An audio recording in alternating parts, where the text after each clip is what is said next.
Well, like every person I watch on YouTube, like they start their videos off basically the same every single time. Welcome back, Trusianites, to Talking Trusia. That's awful. That was... Trusianites! That's how I'm going to start every single one now. Please don't do that. Welcome back, Trusianites. That's how Trusianites is simple. Oh my gosh, I restarted Community again. I love Community. It's like my 8th time rewatching it. It never gets old. No, I don't. Alright, I'll start, because we're going to be here in eternity if we're talking about Community and whatnot. We are. Hello. Tonight I will be the weary traveler, but welcome to Talking Trusia. Is this where you talk about Trusia? Don't do it. Don't do it. He's mocking me, because I just talked about... Because I'm pretty sure we're the only podcast that talks about Trusia, because this is Tales of Trusia. I realized I start almost all of these the same way, and for our 5 viewers, it's annoying. I found it annoying, and I won't do it again. Speaking about annoying things, we're just going to head right into the we'll just segue right in. Yeah? Segue right into it. We're going to segue right in. We're going to talk about hot takes for Dungeons and Dragons. And you know what? There's a lot of them. I scoured the internet for my favorite that weren't too technically, hot takes. They're like, well, I don't like this mechanic for this reason. I'm like, I don't know what you're saying. I don't get it. And you know what? Hot take, I don't like you. Oh, man. Perfect. But I did find some good ones, so I'll read them and then we'll discuss whether or not we like them. Right. Or agree. Sure. This one was a good one. A brand new dungeon master deciding to homebrew their first campaign is putting themselves on the short track to a very mediocre first campaign, in parentheses, at best. Most DMs who change core mechanics through homebrew are really just slapping a band-aid on the larger problem. They don't know how to make their game interesting. I think that's a pretty good hot take, to be honest. So you agree with it? I don't agree with it. You don't agree with it? It's good as in it's hot. That temperature is fairly hot. I don't fully agree with that. Just because, if we're being super technical, if you are it's your first time DMing, and it's a homebrew story, or not a homebrew story, but just a normal story, it might as well be a homebrew because it's the first time you're playing it. Right. It does not matter. Now, yeah, if you're changing mechanics, that's a different thing altogether. It's hard to say that, and I have yet to DM, so I don't know. But you could probably speak more of it from personal experience, and I'm sure Cole and Kane and other people who DM would know better. But your first time DMing, probably going to be mediocre no matter what. Yeah. Like you're not gonna come out of the gate like the Grand Wizard of DMing. The Grand Wizard of DMing. That one's a bad one. My bad. So that's not what I meant. That's not what I meant at all. Cut that. Oh my gosh, I will not. The grand poobah of DMing. Like I don't know. Like for me, that is too good. I don't want to talk about it. For me, it's like. I mean, don't get me wrong. Everything that I do, the first time I do it, I'm amazing at it. It's just perfect. I'm just perfect every single time. So, especially the first time. Yeah. So, to say that at best they're going to have a mediocre campaign because they don't know how to make their story interesting is... I agree. I'm like, if you're in the position where it's your first time DMing, it really doesn't matter. Just like you're saying, you're not going to be phenomenal right off the bat. I mean, you could, but the odds aren't very high. And that's okay. That's kind of the point. And usually if it's your first time, it's not a bunch of randos. I was going to say, also, buddies. Who are you DMing for? Yeah, like you're not going to have asshole friends who are like, actually, I don't like how you're doing this campaign. And it's like, or you'd have guys around you who kind of like, maybe guide you a little bit. Ideally, I guess Brown did voice that, that was essentially his first experience. He was with friends and they just trashed on him, and that's why which is so crazy. It pisses me off because it's such a if you're thinking about worldwide, it is a fairly niche gaming style, right? Like tabletop role playing, especially tabletop. Yeah. Now they got Baldur's Gate and all that. Yeah. But that's true. In video games, it's a little different, but it's already weird, You're already weird. Other people are like, what you're doing is weird. You'd think the people within the community would be like super chill. Oh yeah, just like way more accepting. But I don't know who these friends of his he speaks of were. Yeah. But I know that when, like I said last time, when I played for really the first time with Cole and everybody at the Friends campaign, I had no idea what was going on. And I understand it probably did get annoying being like, oh, well, is this a bonus action or is this an action? Like, well, can I do this? Can I do that? I mean, I get it. You're probably like, oh my God, yes, you can do that. No, you can't do that. Like, I think we escaped that situation because most of us had never played. I had played a little bit before. Cole had played an even smaller amount before. We're just reading the book. Yeah. Going from there. I think if you were DMing for DMs, it could be a great campaign. Because you would have people who know what needs to happen and could help guide you in your DM path. But, I mean, if you're just coming out of it straight out of the gate, like, hey, these are all experienced players, but never DM'd. You've never DM'd. Somebody had to be the DM. Nobody wanted to do it. You drew the short straw, whatever. I can't say I've ever had, like, an experience where I thought, this DM's bad. I've always thought, like, not to sound all hoity-toity, but, like, wow, they're really good at, I guess not really, hoity-toity is not the right word, but that's not even really a word, I don't think. Oh, it's a word. Oh, fair enough. Or phrase. But I, like, look at what they're really good at. I kind of, it's to the point where I just kind of ignore anything that is negative just because it doesn't matter to me. I'm having fun playing the game. Although I've never had, like, an aggressively an aggressive DM. So they are out there. The ones that are like, I'm trying to kill my players in the first couple sessions. Like that, I could see where that's annoying. But like my first time was Sinjin, right? And Sinjin was really good DM, really creative guy. Then it was Cole. The teacher who wants 60% of his class to fail his test. Exactly. So I don't think it's, Also, it said, what did it say? Chaining core mechanics through homebrew. Who's doing that right No, nobody's doing that in their first DM. There's no way. Yeah. There's no, because like that, why would you? You know what you wouldn't have anything to base it on if it is your first. Well, I guess if you were like a lifelong player, but at that point, then you might as well have DM'd, right? Because you know all the rules. Yeah, you have enough experience that you'd be like, you would know which core mechanics, you can change and it not be that big of a deal, and what would be like drastic. Plus, by that logic, all the other versions, like each time you get a new edition out, they drastically change the game. Yeah, and it pisses off everybody. Because you have people in different camps, but. Before we beat this one any further, this one's a little sillier. I don't think we'll have too much of an opinion on it, but too many player races have dark vision to the point where having it isn't a benefit. Not having it is a detriment. Now, just like being able to see in the dark. I got that. Dark and vision. I was... Well, I don't know. You're kind of you. So I'm kind of me. Whatever. No, and we always roast poor Matthew, and because one time he said, well, I speak Draconic, which was not useful at all in that situation that he said that in. So it's like it's actually not even useful in Trusia in general. No.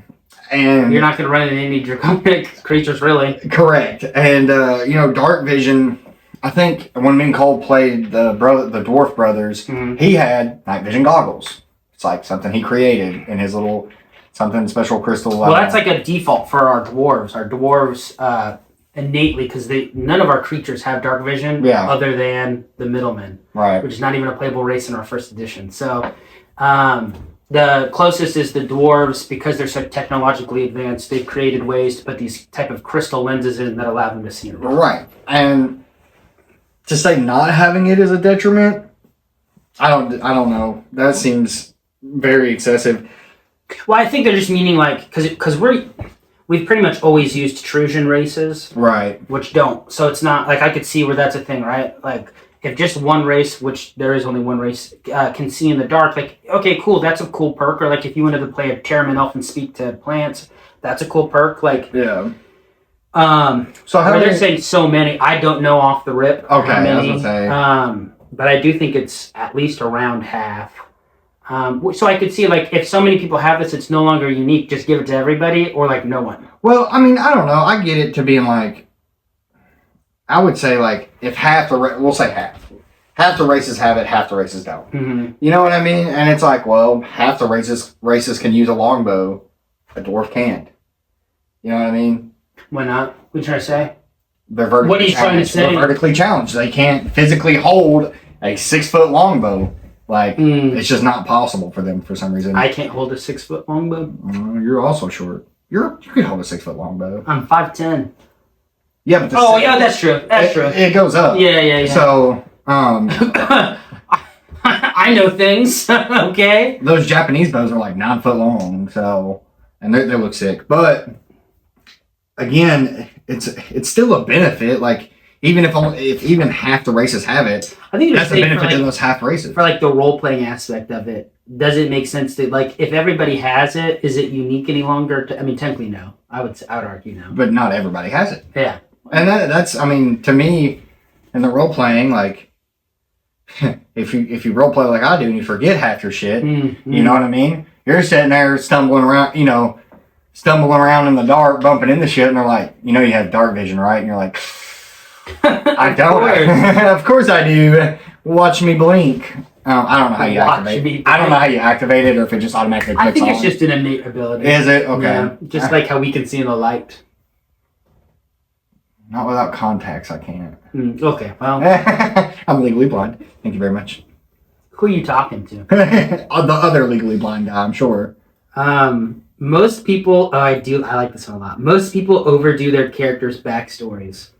In a way, I completely agree. Dude, some people do and some people don't. But some people do, and some people, like you, Lord have mercy. You're like level 1 and like, I'm Thorax. Dumb name, I get that's a part of an insect, but Thorax, the god killer. And you're like, we're level 1. What god did you kill again? Yeah. My family was murdered. I'm on a vengeance. I did that. I'm like a bullet point guy. I've seen guys that make like a book for their character's backstory, and you know what?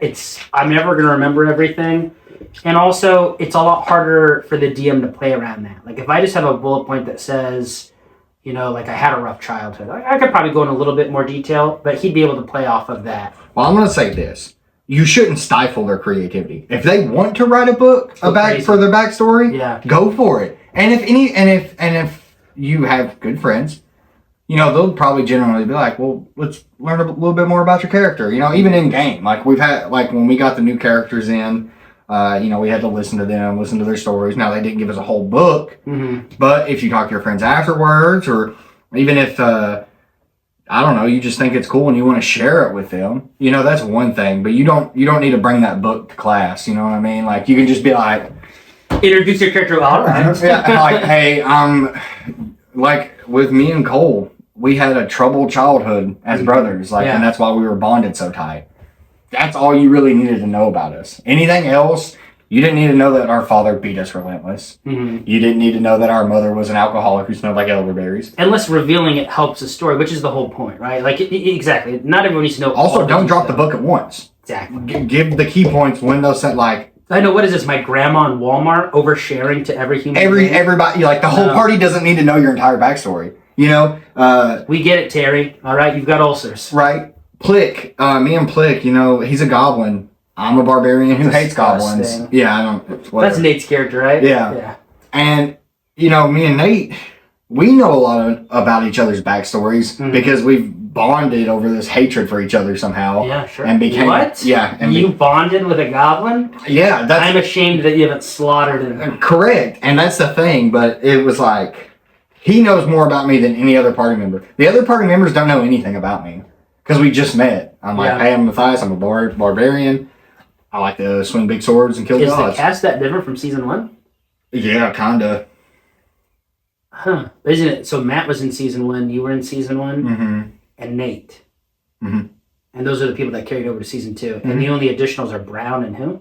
Brown, Kane, and Cheston. Oh, wow. Yeah, so... A slew. Yeah, so, we doubled our party size, technically, kinda. Because Clark was in the first one? Well, he was in the first one. Yeah. He has not reappeared in the second one yet. For scheduling conflicts, I do believe, but... Yeah. No. He's frozen in ice right now. You just gotta thaw him out. That makes sense. We would never do such a thing. Never. What does he play? What does he play? It's been so long since we've used his character, I don't even remember. Yeah, it has been like a year and a half since he's not a paladin. What is he? Anyways. This one is a joke one. Okay. Oh, no, it's not. I lied. The game is fun as long as everyone playing is kind and considerate. Jerks ruin the game. Don't agree. Don't agree. I don't. I play a jerk. Yeah, like if it's a role play. If it's the role, and it's really hard because some people in our party, I'm not going to name names, but they're very sensitive. Mm-hmm. And I have to look at them because Cole, while he's DMing, will be like, "Hey, this is all in game. This is all in game." I'm like, he's told me about that multiple I'm like, times. we're at the table. Everything I say is in game. Mm-hmm. If I call Matt's character a 2-time and no good, low down piece of shit, just because I think Matthew is that as well, doesn't mean it translates necessarily. Mm-hmm. Like if Kane's character is being a dickhead, and I'm like, "Hey, I hate you. Don't talk to me anymore." It doesn't mean Kane can't come up to me after the game and be like, "Hey man, how's it going?" Like, I think that's fair. I guess as I'm reading this, it does say playing. Yeah. So like the player, the person. Game is fun as long as everyone playing is kind. Okay, now that I will agree with, but this isn't something that it's not like a class in school. You can just kick that person out of the group. Yeah. First of all, who's inviting jerks to play? You know what I mean? It's your friend group. You're not meeting dudes on Craigslist to join up and play D&D. You shouldn't. You really should not. Don't do that. Please don't do that. Isn't that how we found him? Yeah. Well, technically behind the dumpster at the Dairy Queen. Okay. You'd be surprised. North or south? North. I'm a bougie bitch. Mm. You'd be surprised what I would do for a cup of that white gravy. I love the chicken strip basket. And I love it. Anybody who cup of that white gravy. Hey, anybody who's been to Dairy Queen knows for a fact. With it, like the chicken strip. Chicken strip backs. Yeah. Mm-hmm. That's right. Good. I agree. I had one today. Did you really? Yeah, I'll have another one on the way home. Probably. Yeah. Deep in my thoughts and my arteries. Did we stop at Chick-fil-A? Because I don't like Chick-fil-A that much, but I'm obsessed with the pimento cheese. I've heard good things. I'm not a pimento cheese fan myself, personally. I didn't grow up with pimento cheese, and I tried it for the first time living in Memphis, and I was like, this is my crack cocaine. Or my caviar of the South, as they call it. They call it a lot of things. I call it garbage, but... Keep it to yourself. Yeah, I would. Okay? I would, but Jerk I can't. at the table. Yeah, and like, dude, if you've got jerks in your game, it sounds like it's your own. It's your own fault. Yeah, dude. If they're really jerks, and everybody, and don't get me wrong, if you're just overly sensitive, and that one person makes you like, "Oh, I'm so mad because I don't like the way he plays," but everybody else is vibing with that guy, you may want to look inward and be like, maybe I'm the problem. You know, it's like me. It's me. I'm the problem. Right, and you can do that. You can admit that to yourself. We'll, and then you'll have non-jerks at the table who will support that. I like this one. I'd rather it in the southern tone, if you would. Dice fudging is immoral. It's immoral and deplorable. I would agree to that. In fact, we just made a comedy skit about it. We did. Oh my gosh. I've gotten to the point where if I can't see that dice, I don't believe you. I have a hard time with the DM. I remember there's one game we played with Cole, and he had... Cole's rolls are always on point. Absurd. Crazy good. Which leads you to believe they could be fudged a little. They may not be. He just got 20s and 20s and 20s. I was like, what are you doing over there, man? Out of all the things that I have been called and accused of, dice fudging is not one of them because my rolls are always terrible and I'm not fudging low numbers like that constantly. I assure you, I'm just that unlucky. What would you call Matthew? The most honest dice roller on earth? His tend to roll off the table quite a bit. Not saying anything. They roll off and you're like, it's a 1.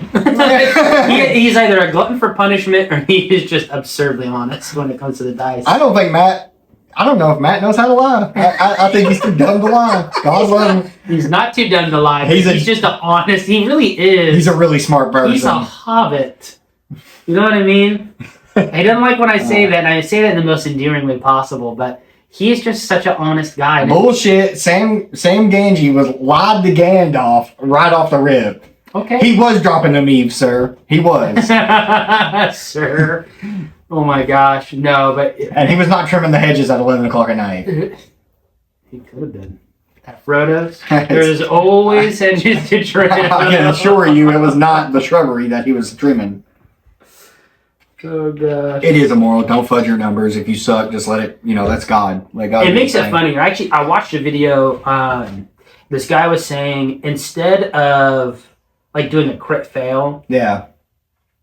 make it be a critical success that also fails. So it's like you swing, it hits, but your sword breaks. Yeah. And I was like, I kind of like that. I like that a lot too. Yeah. Yeah, like it creates a little bit more story-based and only do half consequences. I'm sure you could play around with it in any way. Yeah, I don't think it would do double damage by any means. But like, it still is a successful thing, but there's consequences. You're right. Well, the way I was explained to it, a natural 1 is the worst possible outcome. A natural 20 is the best possible outcome.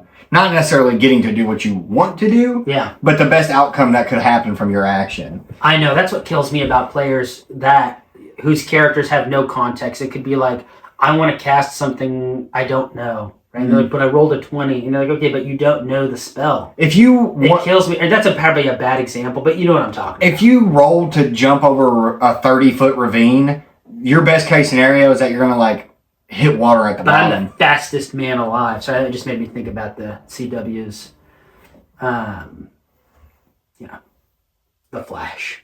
I got you. He jumps over a ravine. I don't know if you knew that. He jumps over everything. Actually, does he even really jump, or does he just keep running? Is it just momentum that keeps him going?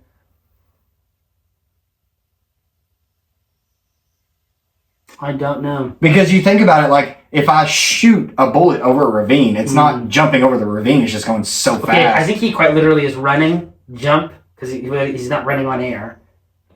And then when he hits, he starts to run again. Okay. I think he is jumping. Okay, I was just curious, because he's faster than a speeding bullet, so in theory... Is he Superman? It depends. He's not as fast as Superman, but he breaks a sound barrier, doesn't he? The Flash is way faster than Superman. Talking about the comic Flash. Oh, well, yeah, the comic Flash. And he's faster than... It doesn't matter. He becomes part of the Speed Force. This is the wrong subject, but This isn't talking He doesn't even... superheroes. He powers the Speed Force. Look at you. You don't even know what you're talking about. I know. Stay in your lane, I have bro. no idea what you're talking about. Oh, my God. I do like Green Arrow, though. It is one of my favorites.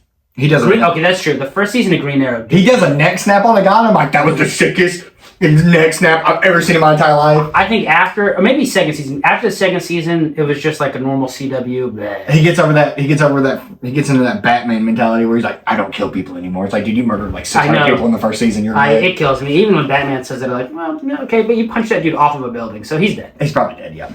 Let's see what's next. There's actually a lot of mistakes in this edition, and a 5.5 or 6th edition isn't as far off as people think. Still be a few years, but it's going to happen. Now, I only added this one because this comment was written 7 years ago. So you're wrong. Sorry to say, Aegis of Ages, you're wrong. First of all, I'm still waiting on Elder Scrolls 6.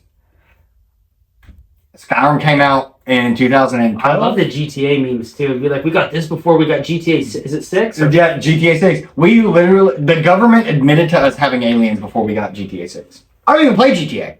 It's a fun game. Like, I haven't played GTA since San Andreas. Still so fun. It's awesome back then because you could, beat up hookers and take their money. You can still beat up hookers. Hey, I love beating up immoral women. Like dice punchers. I mean, they're just one and the same. Immoral people. Immoral people deserve to get beat. People. We do not wish harm upon anyone. I do. There's like 6 people I could name off right now I wish harm to. By name. Fictitious people within a D&D campaign. I just thought this one was funny. Because it did not take a couple years or even a few years. I mean... They're still on 5e, right? Well, they did give us a 5.5. 5.5. But it didn't really do, in my opinion, that much. Well, it's a half, so you would think it would just, you would think it would just be like minor adjustments, not really a whole. And we just got that, Yeah, not that long ago. Well, when did 5e come out? Oh my gosh, 2014, I think. Okay. I mean, I have no way to Google it because my camera's the phone. My phone is the camera. I mean, you have my phone. No, I don't understand. I'm pretty sure we have the exact same phone. Yeah, we do. But I think it was. But you don't use Google Chrome, so gross. I do use Google Chrome. I don't. On my computers. Oh my. Yeah. Because I'm a sane person. All right. Like this person says mildest. I only added this because I played this. Here's one of my mildest Rangers have no real reason to exist in a game that already includes rogues and fighters. Most unique things Rangers currently do could be converted into subclasses for one of these without much difficulty. Now, I've seen this argument a lot. And you know what? I'm kind of, because the Ranger's my favorite to play, but I don't disagree. I don't disagree fully, because the Ranger is, up to level 5, I like it a lot. After level 5, you're pretty much obsolete. Yeah. Almost everybody can do things much better than you. Yeah. I don't know. Sounds like it just holds the place of, hey, if you want to be really freaking held back after level 5, play this one. Play this class. There's a couple different feats that can make it be a little bit more helpful, but overall, I mean, I like it for the storytelling of it, right? I mean, who doesn't want to be Aragorn? But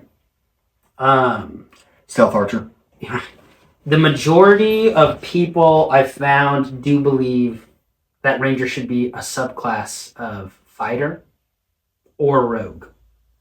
I mean, I'm not going to disagree with that. I think it definitely could be. I've seen the same argument about rogues, though, that it's not a useful... It's not. I mean, it's not. It's its own class. It is what it is, but it could be a subclass. The only one that I am passionate about is I think Bard is a silly class. I really do. If I could really crap on Bards, I would, but...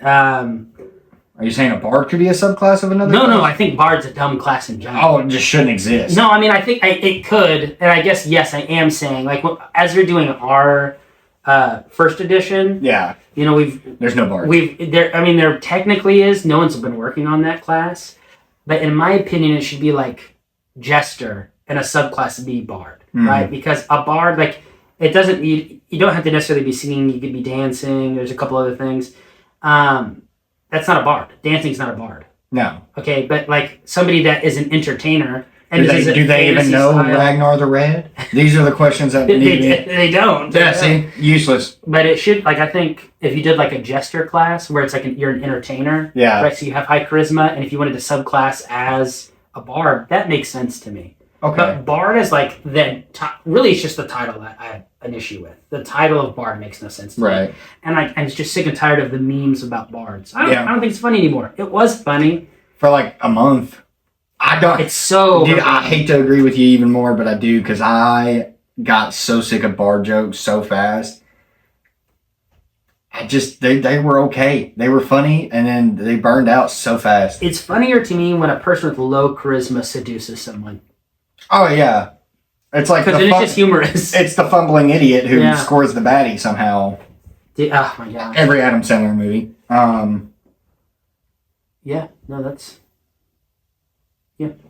No, and it's never his wife. His wife is always somebody else's wife in this movie. Some side character. Oh dang, this one's huge. Let me put my reading glasses on. They're on.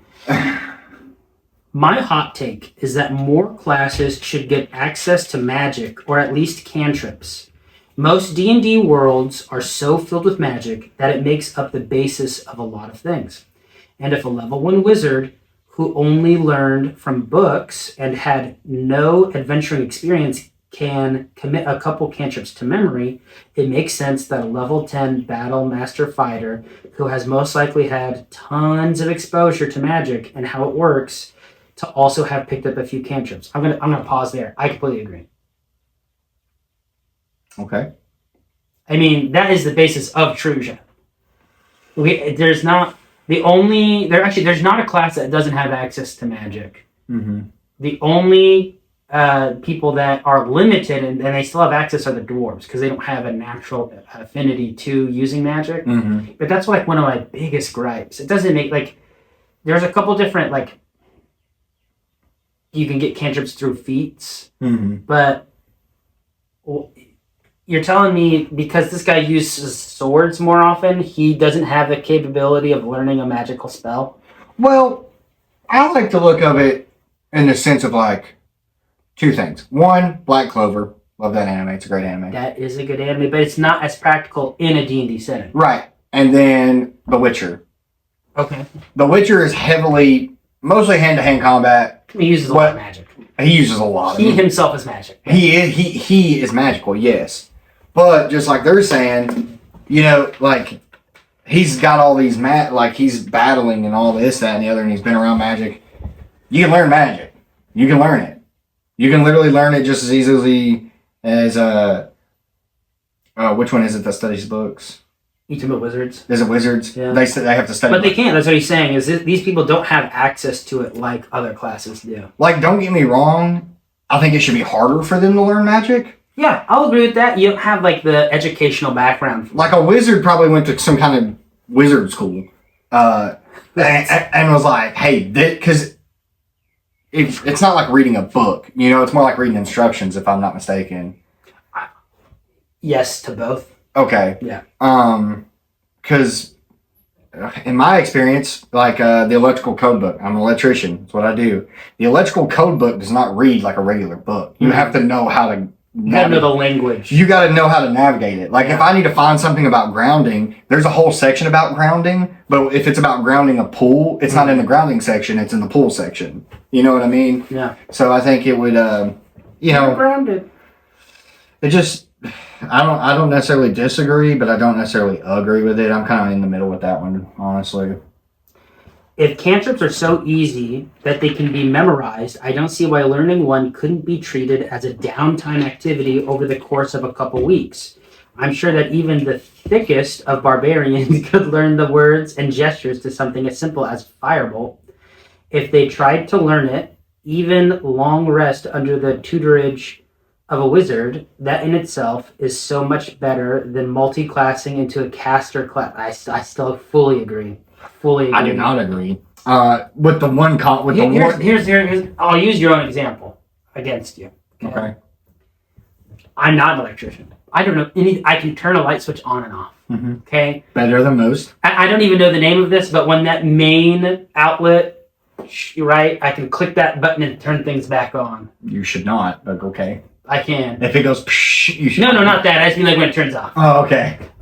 Excuse my sound effects. As the man who's been blown up, it does make a difference what sound it makes. But if you showed me how to do something, even though I'm not an electrician, nor would I go to be an apprentice of doing that, I'd be able to do it. He said the thickest barbarians. That's the problem. You, much as I hate to admit it, are more educated than most. Your intelligence to learn things is not hard. Like, you don't have a difficulty learning most things, I don't feel like. I think you could teach this to CD Naylor. I take it back. I take it back, not him. I promise you I could not show you a wiring schematic. Mm. Mostly, and there is a legend, so, you know, it's got the pictographs, it's got all the little things, and it tells you what they are, and you have to learn to read it and follow it and all that. But then some of them you get in there and it's like it's all over the place. And it just takes knowing how to read those. Sure. And I can explain to you what they are and where they're supposed to go. Like, I could teach you how to wire anything. But to understand how and why is different. And I think with a cantrip, you've got to understand how and why as well as knowing how to do it. Yeah, you can learn the symbols. Yeah, you can learn the hand gestures or the sayings. But do you understand it? I mean, that kind of is the how and why to an extent. For a cantrip, I guess. Like Mage Light. You know what I mean? You cast a light bulb. I mean, luckily, we're making it somewhat obsolete because our magic system is completely different. Where we're not using spell slots, but no, I do agree with this person considerably, especially like story-wise. It doesn't make sense. I mean, I don't disagree because like I said, like Mage Light or something or Candlelight or whatever, things that are super basic, like creating a floating orb of light. Yeah, that's super simple. I feel dancing lights. Yeah, it's like literally, or just. Probably Matt's stupid little thing where he can make a puddle of water for some reason. Oh, that's probably... I can't remember exactly why he can make a puddle of water, but one of his cantrips is to make a puddle of water. I made that spell. Cantrip. Is it a cantrip or a spell? I can't remember. It's a cantrip, but I don't remember... And then he tried to shock a golem with what it is. It's not specifically water. You can do... It's like you can morph... 5x5 area as a cantrip. Like, you can make it quicksand, you can whatever, right? Well, he turns them into puddles, and it never helps. Never not once. Just like a little puddle? Yeah. Like a little 1 inch. Like, it's like a 5x5 cube. Like, they could, theoretically, I mean, if they're like around 5 feet, I mean, they're going to plummet in there. I just turned it into. No, it's like a couple inch puddle every time. That's hilarious. Why does he even go through the effort? No idea. I'm gonna get their feet wet. F them. He's like, I'm gonna charge the puddle and shock people. It's a golem, dude. Shock people. He's made out of stone. Do you know how many, like, we're not gonna talk about it, but it takes a very, like, lightning sized charge to hurt stone with electricity. So he's an electrician. He would know. I would know. It's got a high resistance, which Okay. voltage. See? They didn't want to know that much. Okay, fair enough. They just know you're the expert. Go ahead. Okay. A lot of people playing Dungeons and Dragons would be better served for the type of game they want to play by playing another tabletop RPG entirely. If you're trying to play a horror game or an investigation-focused game, or a game set in the present day or the future, or a dark and gritty game, D&D doesn't do those things well, but plenty of other RPGs do. There are thousands and thousands of tabletop RPGs beyond D&D, and so many people try to awkwardly recreate them by hacking D&D to get inferior versions. I'm begging you, take a look at the wider world of the hobby. I do think you could make good versions with D&D, but I see their merit, right? Like, because I think we've gone so far from just being like a homebrew, because I don't think we would be able to merge with 5e very easily. Yeah. But I think we're close enough where people would be able to get the gist pretty quick. But I agree. You don't have to just play Dungeons and Dragons. Other game mechanics, you learned these, you can learn those. Well, yeah. I honestly don't know. I've never played anything like of the sorts, like of a different style in such a way that it would affect it like that. Well, it'd be like me driving the Charger, right, to pick up a bunch of lumber versus I know how to drive, right, going to get a pickup truck. So I think you can probably picture it somewhat. Are like you getting a manual truck? Because you drive an automatic car. Do you know how to drive a manual truck? I can drive a manual. Most people can't. Okay. So I don't know about these other game mechanics. I've never played a different type of RPG like that. They've got it's the same kind of flavor. The skeleton's the same. The meat's a little different. Right. So I'm not going to disagree with it. I think for I don't even know how to say this. Someone who doesn't know about it, who would read that the first time and be like, well, I don't think I can. Like, it just sounds really hard. Like I said, yeah, you know how to drive, but can you drive a manual truck versus an automatic car? I think they would just think it would be too difficult to try. And I think people short themselves a lot, and they just don't give themselves enough credit. Yeah. It's like, yeah, like you said, you learn these rules. It's you can learn the other ones. It took me months to figure out how to play Magic the Gathering. I mean, months. So fun. And Commander's so fun. I guess that's what I learned. Yeah. And months and months and months of just playing, and I didn't even like it. I still don't like it. Really? I thought you got into it. I really enjoy playing with my friends. Yeah. That's the only reason I play Magic. Because you have that soldier deck, right? I played Cole's decks. Cole would build me decks and let me play them. You play that deck so well. I play Cole's deck. I'm pretty sure you play the human soldier deck. I've played Cole's deck so much, nobody knows Cole's deck like I know Cole's deck. Yeah, that's true. Vampire decks. Oh, his vampire deck is good. And and I was gaining a health and taking everybody's health constantly. So no, that's a nasty deck right there. It is a nasty deck. You really gotta clean it. Oh my gosh, this one is made for me.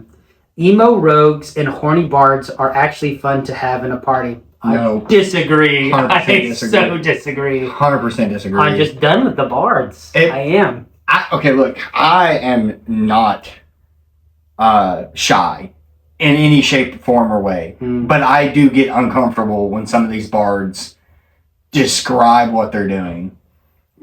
And like, just for like, they're doing it for shock value, and it has nothing to do with the story. And like, at this point, what are we doing? Murder hobos. They are the equivalent of murder hobos, but horny hobos. Yeah, they're like, I want people to feel, I guess they want me to feel awkward.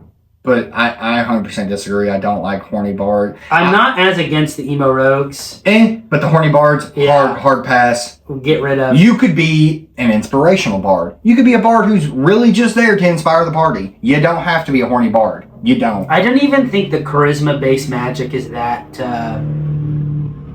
beneficial. I don't like to, like, I think if you never had a bard in a party, you'd never have any issues. You know, if there's other classes I think are a lot more important. Like you need to have your archetypes, like your tanks, your healers. That person's just slinging magic. But somebody who can just seduce anybody or convince anybody of anything. Like at the end of the day, I don't like to be a murder hobo, but I try to think of myself in this situation. I would just kill the guy. I would just kill the person. You know what's better than seducing them? Intimidating them. That's fair. You know what I mean? Fair. I don't have love or fear. Fear. 100% fear. Like, you can love me all you want, but you will fear me. But you will fear me. We're gonna put that. We're gonna put that on your tombstone. I'm not gonna have one. But go ahead. Okay, fair enough. All right, this one's a lot of different. That's a lot of words. It is. Well, gosh, not as bad as that other one. 5e is most fun at levels 5 and 6. Play at level 8 and above become bogged down and slow. I would agree with that. Any games like that. Any and every single game. If you're level 50 in Skyrim, you're bogged down. It's slow as hard. It's hard as fuck to level up. All the main missions are done, and everything is so much easier. It's just like longer to accomplish stuff. Like that's when story is so important. If you didn't set the story, like if this is like a one, like you're hitting levels 1 through 8. Yeah. Like if you didn't hit that story hard 1 through 5, I don't care afterwards. Yeah. I don't like grinding games. Yeah, I completely understand that, and it's just every single game is like that. Every single game is gonna end up like that. Yeah. If it doesn't get like Days Gone is a zombie game that I played. It's a phenomenal game. I loved it through and through.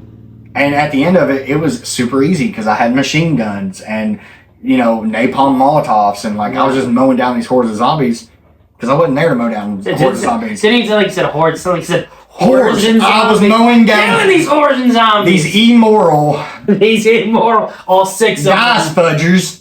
That's the problem is these darn dice fudgers. Just hate these dice fudgers. But no, you don't play it because... Is that going to be like an offshoot company we start? We sell fudge and we call it dice fudgers? That's hilarious. Sounds disgusting though. But no, I wanted to find out, how my wife escaped that zombie outbreak. And apparently at the end, it turns out the guy that's the Nero agent, it's a secret ending, so I'm not going to say anything. But even though the game's 15 years old. Say it. So he turns out to be sick with the disease and it's evolving and all this kind of... And there was supposed to be a second one. There's not. Does he turn into Michael Jackson? Kinda. He kind of does look like him from the Thriller video. I think he does. But, it's just the story, like you said. Yeah, it's going to be boring if you have no story to go with it. Then it just comes to grinding. It's just killing... doing the missions, killing the monsters. And I think, unfortunately, and I fall into this trap a lot too, when my players get to higher levels, I have a rough time giving them appropriate encounters. Mm-hmm. Sometimes I'll throw monsters that I think are going to be pretty neck and neck, and they just slaughter them instantly, and then I throw one down and it kills them all. Yeah. So you really have to gauge that. Here's the problem: if you roll like I do, a bunny could take you out at level 10. So you better just. His next point is D&D is not a video game. Don't DM it like it is. Don't agree. It literally is like a story based video game. It's like playing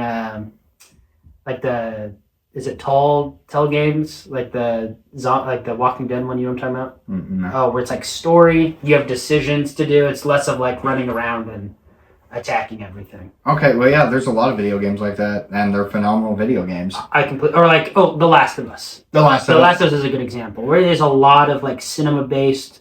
I do think that's a situation. Any Far Cry game? Yeah, if you're playing it like a video game, then you're bringing in the story. Yeah. I care about that quite a bit, because the story to me is more important than me being able to fight a bunch of random creatures.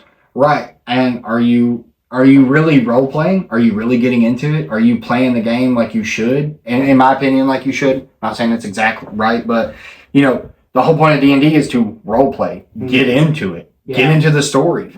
Feel those feelings. Do that stuff. We're not here... a lot of the game is not just sitting here smacking monsters left and right. I would agree. And I think that might be what he was trying to say as well. You don't have to just, No, he's saying the opposite. D&D is not a video game. Don't DM it like it is. He doesn't want to be cinematic or story-based. I think he sounds like a little murder hobo. Because his next point is similar. D&D is not an 8-part epic high fantasy novel series. Don't DM it like it is. Sounds like he's pretty scared of story. That's what I. He's not playing it for the story. He's playing it because he wants to have these big bad encounters left and right. That's not Dungeons and Dragons, dude. Like you don't need to fight somebody. It doesn't have to be fight. Yeah. Like there's so much more. You can, like you were saying earlier, it's got mystery in it. You got to investigate. There's all kinds of different aspects to it. Well, this one it's mean, but I do kind of agree with it. But it's, most people suck at role-playing. No matter what the character's race, alignment, background, etc. Players are usually just playing themselves. I don't like when it happens. It happens. But it does happen. It's not terrible. And I hate to say it, but some people enjoy just playing a character like they would be themselves. If they were that... And that's the thing. Most of the time that I've seen, they're playing that character how they would be if they were that character. Yeah. I like the escapism of it. I like to play characters that are nothing like me. Right. They're actually nice to talk to and friendly. Yeah. Right. And intelligent and good looking. Phenomenal. Built heavy. Built heavy? No, clearly not. That's not what I'm choosing. I'm built heavy now. Unless that means muscular. It does. It does. Okay. But I agree. I think, I never think that's an issue. You can be a really analytical person and play D&D and be a really enjoyable, party member or DM. I think people get bogged down with the creativity thing. Being creative is awesome for it, but if you're analytical, it's almost creative but with more structure. Are you having fun? Okay. Are your friends enjoying the time with you? Mm-hmm. Who gives a fuck what they're playing as? Just because they can't play a emo rogue or a horny bard, they're just playing it like they are themselves. Let me break it down for you. All the guys that we play with, I consider my friends, except one, and I like them. I like them as people. So even if they're playing just as themselves, I still enjoy playing with them. Matthew? I'm not gonna name names. It's Cole. I was gonna say though, talking about role playing, Cole can role play, but I'll tell you what, for a long time there, every single monster sounded like his goblin. Every single voice was the same, and that's okay. Because guess what? To us, it was still fun. It was hilarious because he was he sounded like this guy sounds like the guy. This guy sounds like the guy that I talk about, who's like, "That's not how you play the game. That's not how this is supposed to be." Yeah. This guy does have some pretty strict ideals. It's supposed to be fun. You're supposed to be... It's a game. Have fun with it. Don't get so stuck up on strict rules that you can't enjoy it. His last part is... And don't make it enjoyable for other people. Yeah. Dicks. I mean, that's my big thing. I think there is unfortunately a lot of really toxic players in Dungeons and Dragons, or in adjacent role-playing games. I don't get why. I guess because in normal life they don't get that feeling of power, since they are really knowledgeable and really good at the game. It's hard for them to kind of separate themselves from that. Mm-hmm. A lot of people do want to have an up on somebody. Mm-hmm. And that's their cross to bear. They can still be really good players. They might be a little insufferable at times, but they could still be really good players. Yeah, because guess what? If you're a dickhead at the table and you do take it too far and you make it enjoyable, then we're going to take it off the table. And I'm going to go outside and whoop your ass. And then we're going to go about our day. And then Cole say, "Is this in-game? Yeah, I'm going to be like, no, because you're being an actual dick right now." His last point is the free PDF of the 5e basic rules is all you need. All other books and publications are optional and contribute to rules below. No. That seems really out there. I'm trying to think, because I don't fully remember what the free PDF is, but unless that PDF has the base creature stats, just the throw some random ones at you, that's crazy. You'd have to then create everything. You could do it, sure, but it'd be a nightmare. Yeah, I don't agree with that. No. And rules bloat is nuts. Just because there's so many rules, I'd rather things be consolidated as well. But a lot of rules just means extra flavor to the world. Yeah. Extra mechanics, extra things to do. I guess I don't have that much to say for that one. Yeah, I mean... Except for Trafalgar. Trafalgar. That's what it is. Trafalgar. I don't agree with you very much. I don't agree with you either, dude. I'm sorry, but you kind of sound like a dick. Mm-hmm. I don't think I would enjoy playing with you. Especially August 17th of 2022. Hopefully 6:50 a.m., brother. You are throwing out hot takes early. He just got off work. He works third shift, I can tell you. That's probably true. I know for a fact it is. Is that the last of it? That is, and I just wanted to share mine, which I know you don't care about, but I do. My pretty much only hot take with D&D, I have a couple mechanical ones, but my biggest hot take is I think spell slots are the dumbest and most ineffective way to do spells. Because, my idea, because the way that we do it, obviously we have like a point system. Yeah. You have a pool, like Arcana points, so let's say you have 50. I could just spam my lowest spell over and over and over again if I wanted to. Yeah. Which to me makes sense. Yeah. If you have the energy to do something, why would you have slots to do so? Well, that makes no sense. If you're fighting five goblins, you know what I mean? You don't want to sit there and waste both your low level or all three of your low level slots taking out individual goblins. You know what I mean? Or you could waste a big spell slot to get or cantrips. Or you could waste your big spell slot to take them all out, but then you wasted a big spell slot on goblins. You know what I mean? I just think it's like a silly way, and people die, like they live and die by it. I've phrased this to some people who are really diehard about 5th edition, and they're like, why would you not like spell slots? Like, they just mentally cannot wrap their minds around it. But I know there are a lot of other people out there that aren't fans of it. Yeah.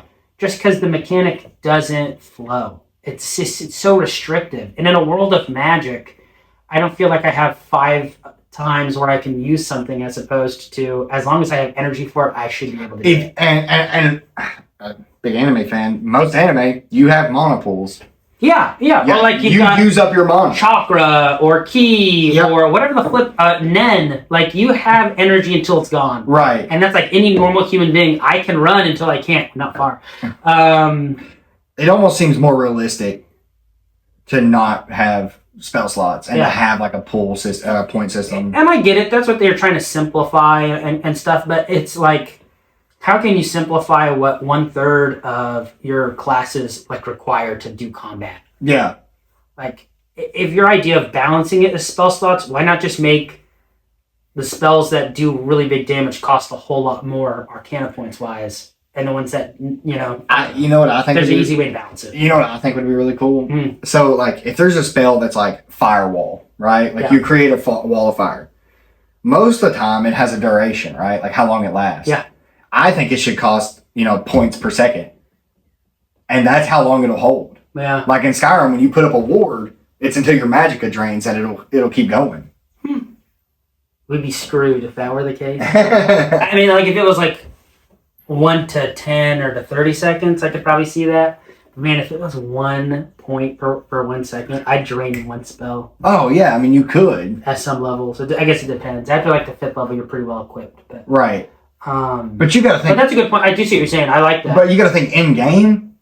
This is it may be 10 minutes. That's true, because what if you're casting it and you feel weaker? Like you just got your hand chopped off. You're not going to be casting something as powerfully as you were before. So I could get that concept, certainly. And that's definitely a mechanic we could work through. I just think it'd be cool. Yeah. But not and for not very many spells. Like 1 or 2. Like I said, Firewall, like Mage Light, should cost you a point per every half hour.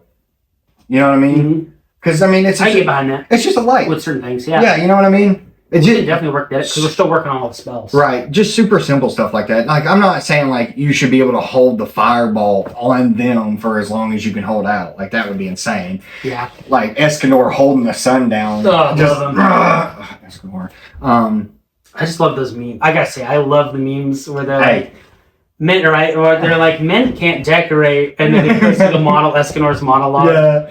Who decided that? I know. I love it. I love Escanor. I love everything about him. Except for the terrible animation that we got in the last 2 seasons. I don't want to talk about that because you can notice the difference. It's bad. But the story was there. The story was there, and I've never had such a big issue. And like, there's only one other anime that I watched, and I was like, this is almost painful because it's so different. Like did you ever watch Terraformers? Mm-mm. Oh, we'll talk about that one after. But they changed studios for the second season, and they like it wasn't like, okay, we're gonna try to do the exact same thing like a lot of studios will. They're like, we're just gonna do our own style. And I was like, I don't even know who half these characters are. That's awful. We'll leave it there though. I got one more hot take. Oh, you do? Yep, ready? Dice. Are you the obnoxious guy, or the one who buys a super heavy, like metal die that breaks the table every time? So here's my thing. Are these guys obnoxious? Yes, they are. 100%. I bought those dice. I have a metal dice set. It's just so I feel like I'm destroying everything when I roll them. And they don't roll the same. I bought these to sit right there. They look good. This I would just never, because what would be the point? I do have a really cool glass set that my sister got me. Right. But I literally can't read the numbers. Delaney's? There's no color. I have to like pick it up and I have to like. Matt's, that's how I know he's not lying though, because like you can't read it. Yeah. Sitting next to him, you can't tell what it is. And he's over there like for 15 minutes, like himself. Now these cheap ones from Walmart are the best. Bee's knees, just be a normal guy. You also don't need an entire sack of dye. You don't. Oh my gosh, when people are like, I'm a dice goblin, I'm like, you have no personality. Like it's cool to have dice, like, to have them like not in order and just in a giant bag diagram. I'm like, what are we doing? Like, I have 15 different dice, and if you're sitting there for 15 minutes trying to find a specific kind of dice, oh my gosh, yeah, why would you not have those separated and just use those? Why would you bring the whole bag? Self-proclaimed dice goblins. That is cringe to me. More like dong goblins, because they are the most obnoxious people ever. Yes, the dong. Probably have to cut that one. We won't. Don't forget. Just cut the ends. Just cut the ends. Just cut the ends. Cut the whole last 10 minutes off, actually. But yeah, no. If we do have any people out there that can comment mentally, drop a comment if you've lasted this long. Any hot takes you have for 5th edition? Yeah. Yeah, we'll see you next time. We didn't even introduce ourselves at the beginning. I'm Jacob, your co-host for Talking Trusia. And I'm Dylan, your co-host for Talking Trusia. And we've talked enough. Goodbye.